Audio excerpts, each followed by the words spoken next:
नमस्कार दोस्तों, स्वागत है आप सभी का हमारे YouTube चैनल पर। दोस्तों, आज की इस वीडियो में हम अतुल माहेश्वरी स्कॉलरशिप एग्ज़ाम 2023 के लिए सामान्य ज्ञान के 50 ऐसे महत्वपूर्ण प्रश्न लेकर आए हैं जो बार बार एग्ज़ाम में पूछे गए हैं। सभी के सभी क्वेश्चन हमने सेलेक्टेड और इम्पोर्टेंट लिए हैं जो बार बार सभी परीक्षाओं में पूछे जा चुके हैं। तो एक एक क्वेश्चन आप गौर से ध्यान से देखिएगा, आपके लिए एक एक क्वेश्चन बहुत बहुत इम्पॉर्टेंट है। तो वीडियो को स्टार्ट करते हैं बिना किसी देरी के पहले प्रश्न से। पहला प्रश्न है हमारा, वित्त आयोग का गठन भारत के संविधान के किस अनुच्छेद के तहत किया जाता है? तो वित्त आयोग का गठन किया जाता है 280 अनुच्छेद के तहत। अगला प्रश्न देख लीजिए, ताजमहल किसने बनाया था? तो ताजमहल को बनवाया था किसने? तो ताजमहल को बनवाया था शाहजहां ने। ताजमहल कहाँ स्थित है? आगरा में स्थित है ताजमहल। अगला क्वेश्चन है, नालंदा विश्वविद्यालय की स्थापना किसके द्वारा की गई थी? तो नालंदा विश्वविद्यालय की स्थापना की गई थी कुमार गुप्त द्वारा। कुमार गुप्ता लिखा है यहाँ पर, कुमार गुप्त कर लीजिएगा। और साइबर सुरक्षा एक गलती से टाइप हो गया है। अगला क्वेश्चन देख लीजिए, ब्लीचिंग पाउडर का उपयोग पीने के पानी में किया जाता है। ब्लीचिंग पाउडर क्या है? तो ब्लीचिंग पाउडर एक प्रकार का कीटाणुनाशक होता है। अगला प्रश्न है, नींबू के रस का पीएच मान अपेक्षित है। तो आप सभी जानते हैं कि 7 के ऊपर वाला सभी क्षार होते हैं, 8 से 14 क्षार होते हैं और 1 से 5 अम्ल होते हैं। तो नींबू हमारा अम्ल में आता है, इसलिए 7 से कम होगा इसका पीएच मान। अगला क्वेश्चन है, वॉशिंग सोडा को इस नाम से भी जाना जाता है। तो वॉशिंग सोडा को जाना जाता है सोडियम कार्बोनेट के नाम से।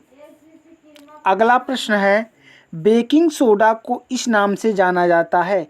तो बेकिंग सोडा को कहा जाता है सोडियम बाइकार्बोनेट। अगला प्रश्न है, आरबीसी का डब्ल्यूबीसी से अनुपात क्या है? तो आरबीसी का डब्ल्यूबीसी से अनुपात होता है 1:600। 1:600 होता है आरबीसी का डब्ल्यूबीसी से अनुपात। यहाँ पर ध्यान देने योग्य बात है, 1:600 आरबीसी का अनुपात और डब्ल्यूबीसी से नहीं होगा, यहाँ पर होगा 600:1, क्योंकि आरबीसी पहले है तो पहले 600 होगा, डब्ल्यूबीसी दूसरे नंबर पर है। तो डब्ल्यूबीसी हमारे शरीर में बहुत कम होता है आरबीसी की तुलना में, 600:1 होगा। यहाँ पर क्रम व्यवस्था के अनुसार 600:1 होगा। अगला प्रश्न है, किस शहर को भारत की सिलिकॉन वैली के नाम से जाना जाता है? तो सिलिकॉन वैली के नाम से जाना जाता है बेंगलुरु को। बेंगलुरु कहाँ है? तो बेंगलुरु कर्नाटक में स्थित है, कर्नाटक की राजधानी है बेंगलुरु। अगला प्रश्न है, दिल्ली किस वर्ष भारत की राजधानी बनी? तो दिल्ली राजधानी बनी थी भारत की 1911 में। 1911 के पहले भारत की राजधानी थी कोलकाता। अगला प्रश्न है, पागल कुत्ते के काटने से कौन सा रोग हो जाता है? तो पागल कुत्ते के काटने से हाइड्रोफोबिया हो जाता है। अगला प्रश्न है, परमाणु ऊर्जा उत्पादन के लिए किस धातु का उपयोग किया जाता है? तो परमाणु ऊर्जा उत्पादन के लिए यूरेनियम का प्रयोग किया जाता है। अगला प्रश्न है, लोकसभा अध्यक्ष का चुनाव किसके द्वारा किया जाता है? तो लोकसभा अध्यक्ष का चुनाव किया जाता है लोकसभा के सभी सदस्यों द्वारा। प्रथम लोकसभा के अध्यक्ष कौन थे? तो जीवी मावलंकर थे, यानी कि गणेश वासुदेव मावलंकर इनका पूरा नाम था। पहले लोकसभा के अध्यक्ष जीवी मावलंकर थे और वर्तमान लोकसभा के अध्यक्ष ओम बिरला जी हैं। अगला प्रश्न है, किस ग्रह को पृथ्वी की जुड़वा ग्रह कहा जाता है? यानी कि जुड़वा बहन भी कहा जाता है, ऐसा भी पूछा जा सकता है। तो पृथ्वी की जुड़वा बहन कहा जाता है शुक्र ग्रह को। अगला प्रश्न है, कौन सा अनुच्छेद जम्मू कश्मीर की विशेष स्थिति से संबंधित है? यानी कि जम्मू कश्मीर के विशेष प्रावधान से संबंधित है? 370 अनुच्छेद, जो कि इस समय हट गया है। अगला प्रश्न है, कौन सी ग्रंथि एक्सोक्राइन और एंडोक्राइन दोनों है? तो एक्सोक्राइन और एंडोक्राइन दोनों ग्रंथियां होती हैं पिट्यूरी ग्रंथि। अगला प्रश्न है, कपास के लिए कौन सी मिट्टी सबसे उपयुक्त है? तो कपास के लिए रेगुर मिट्टी, जिसे काली मिट्टी भी कहा जाता है, यह उपयुक्त है। रेगुर मिट्टी कपास के लिए उपयुक्त है। महाराष्ट्र और गुजरात में कपास की खेती व्यापक रूप में की जाती है। अगला प्रश्न है, किस राज्य में बंजर भूमि का क्षेत्रफल सबसे अधिक है? तो सबसे ज़्यादा बंजर भूमि का क्षेत्रफल है राजस्थान में। बंजर भूमि उसे कहा जाता है जहाँ कुछ भी न उगता हो। अगला प्रश्न है, मूत्र का रंग पीला होता है क्योंकि? तो मूत्र का रंग यूरोक्रोम के नाते पीला होता है। अगला प्रश्न है, भारत का नेपोलियन किसे कहा जाता है? तो भारत का नेपोलियन कहा जाता है समुद्रगुप्त को। अगला प्रश्न है, भारत का सबसे बड़ा नदी बेसिन कौन सा है? तो भारत का सबसे बड़ा नदी बेसिन है गंगा बेसिन। अगला क्वेश्चन है, कौन सी नदी अमरकंटक से निकलती है? तो अमरकंटक से निकलने वाली नदियों में नाम आता है नर्मदा नदी का। नर्मदा नदी अमरकंटक से निकलने वाली नदी है। अमरकंटक से नर्मदा नदी का उद्गम होता है। अगला प्रश्न है, विश्व की सबसे बड़ी ताजे पानी की झील है? तो विश्व की सबसे बड़ी ताजे पानी की झील है लेक सुपीरियर, यानी कि सुपीरियर झील। अगला प्रश्न है, किस दिन को पर्यावरण दिवस के रूप में मनाया जाता है? तो 5 जून को प्रतिवर्ष पर्यावरण दिवस के रूप में मनाया जाता है। अगला प्रश्न है, भूमि से घिरा समुद्र कौन सा है? तो भूमि से घिरा समुद्र है अरल सागर। ऑप्शन बी आपका राइट आंसर हो जाएगा। अरल सागर भूमि से घिरा समुद्र है।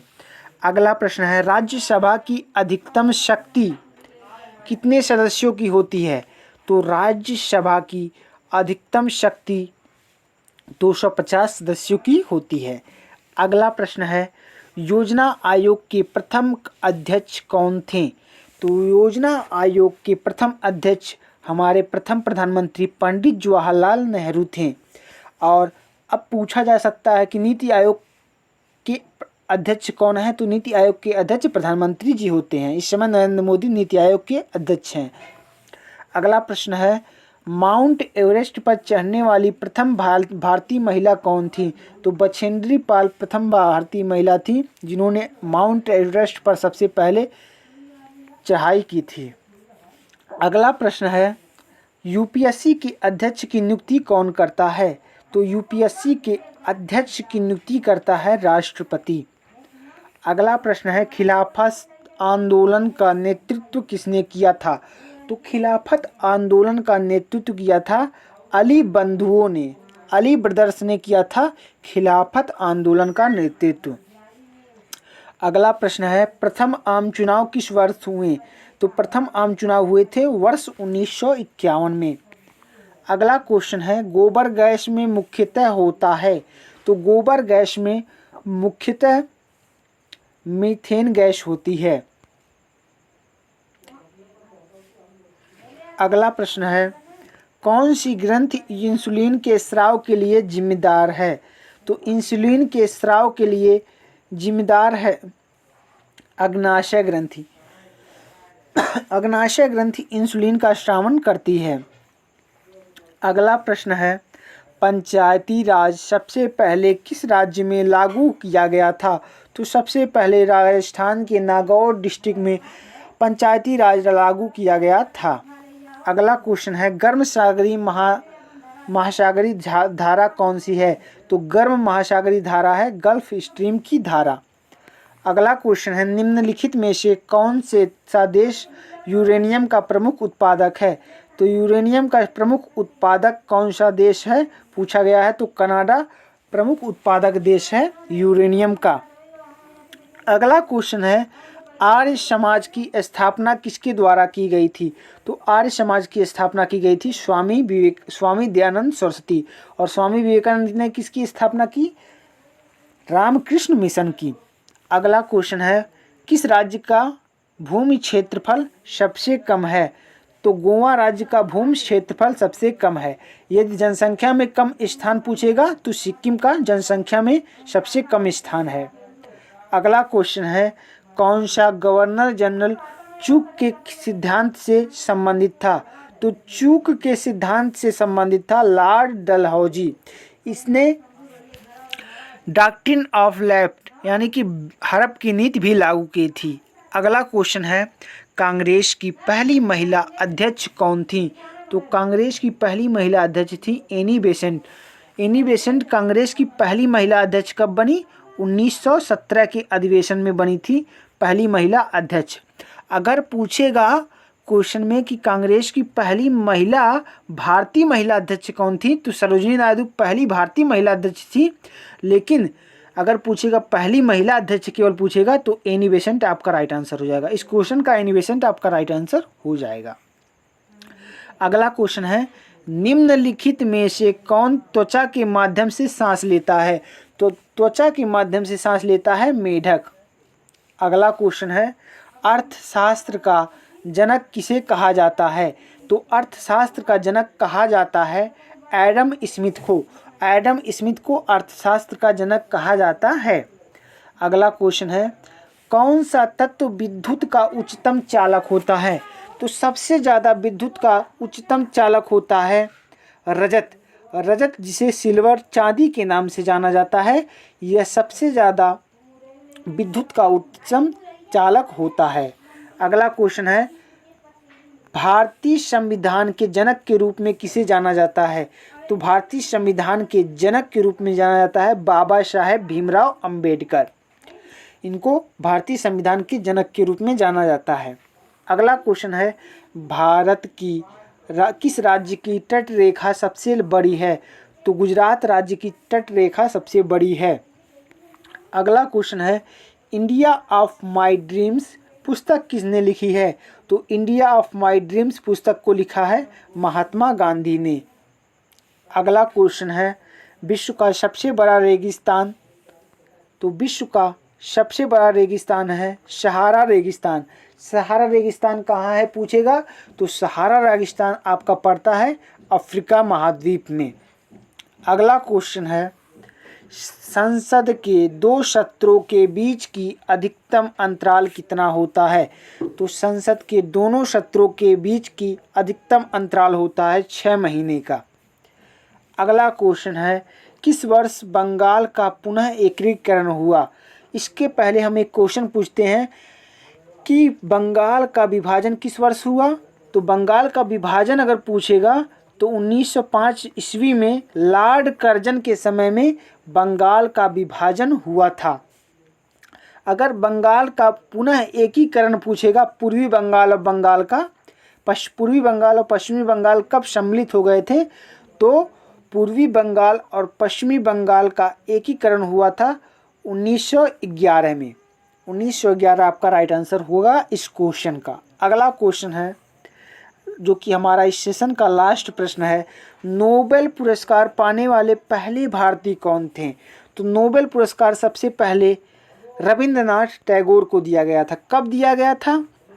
1913 में दिया गया था रविंद्रनाथ टैगोर को, साहित्य के क्षेत्र में उनकी पुस्तक थी गीतांजलि के लिए। गीतांजलि के लिए 1913 में नोबेल पुरस्कार दिया गया था रविंद्रनाथ टैगोर को। अगर पूछेगा किस वैज्ञानिक को सबसे पहले किस भारतीय वैज्ञानिक को सबसे पहले नोबेल पुरस्कार मिला, तो सीवी रमन को मिला था 1930 में। सीवी रमन को मिला था भौतिकी के क्षेत्र में। तो हमने इस वीडियो में कुल 50 MCQ क्वेश्चन कर लिए हैं। तो उम्मीद करते हैं आपको इस सेशन बहुत ही अच्छा लगा होगा। आपको 50 में से कितने सवालों के जवाब पता थे पहले से कमेंट बॉक्स में ज़रूर लिखिएगा, और यह वीडियो कैसी है इसको कमेंट बॉक्स में लिखिएगा। और आप वीडियो को लाइक कीजिएगा, चैनल पर पहली बार आए हैं तो चैनल को सब्सक्राइब कीजिएगा। मिलते हैं नेक्स्ट वीडियो में, तब तक के लिए जय हिंद जय भारत, वंदे मातरम।